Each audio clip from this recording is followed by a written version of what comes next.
Welcome to the Bullpen.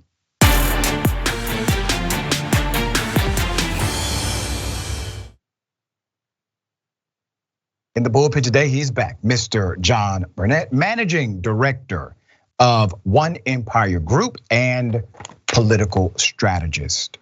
John, good day, brother. Welcome. Thanks for having me again. All right. They said it was going to be a red wave. It's barely a red trickle.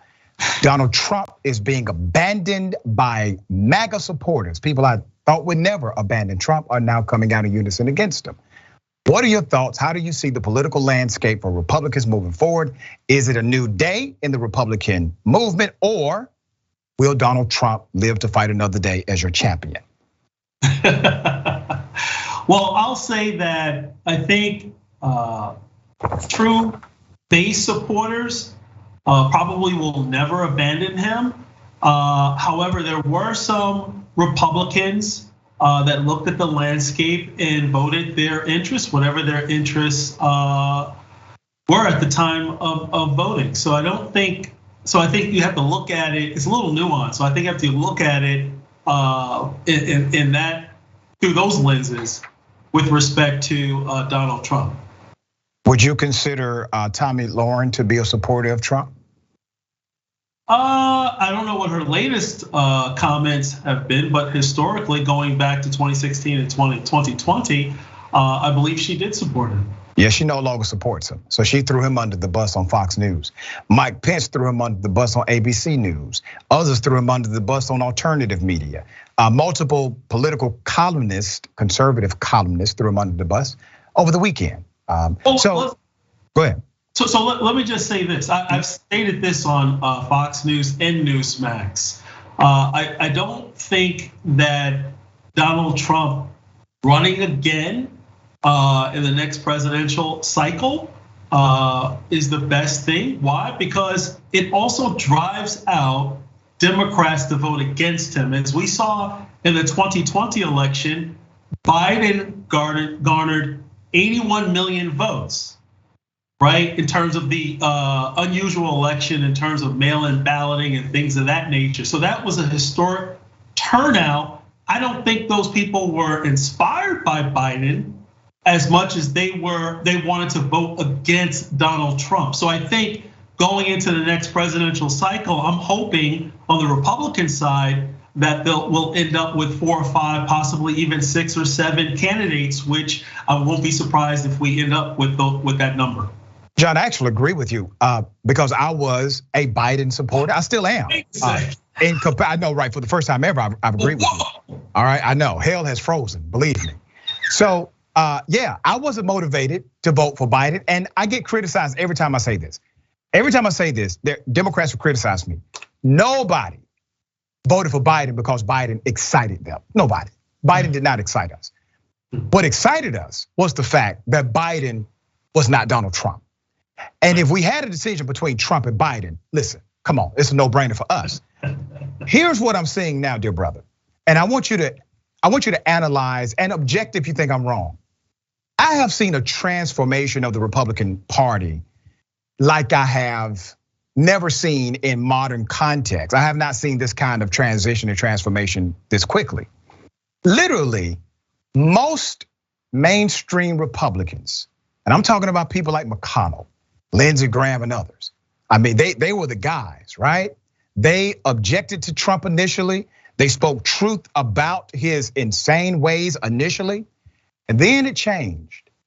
Also, the party platform changed. It was no longer a platform that identified with principles or values, even though I disagree with some of their political ideology, obviously. I don't think they, at the time, abandoned all of the principles, but now they have. They've abandoned every single principle they once said or acted as if they believed in. They've abandoned those principles for one majority principle, and that's the principle of power. As long as you can obtain power, they're willing to damn near do anything to get there. They will abandon their historically held beliefs. They will not talk about fiscal responsibility. All of these things go out the door. They don't talk about family values, etc. Why? Because it is now the ideology of power. What are your thoughts there? Well, I think we can see that on both sides of the political aisle. I think there are a lot of moderate Democrats who are disappointed with Biden in terms of his fiscal policy, in terms of not tapping into American energy independence, and also his feckless and weak leadership on the foreign regarding foreign affairs. So I think there are people that are disgusted on both sides of the aisle. And hey, you know what? I'm gonna take a chance here, Dr. Richey. All right. You might agree on this too. I don't think Biden or Trump should run in 2024. And I think people on both sides of the aisle, I think we're looking for new leadership, new voices. Yeah, but here's the thing, man. Here's the thing, brother.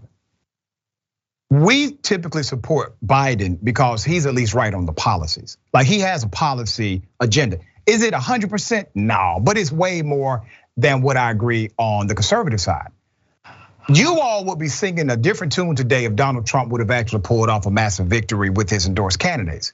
If Donald Trump would have simply won these midterm elections through his endorsed candidates, you all would have a completely different tune on local and national news, and you know it. And it has nothing to do with policy, has everything to do with power, nothing else. Okay, let me say this. Me personally, I disagree. Here's what John Burnett thinks. Even before the midterm election results, which I thought was going to go slightly a little differently, but I thought that, you know what?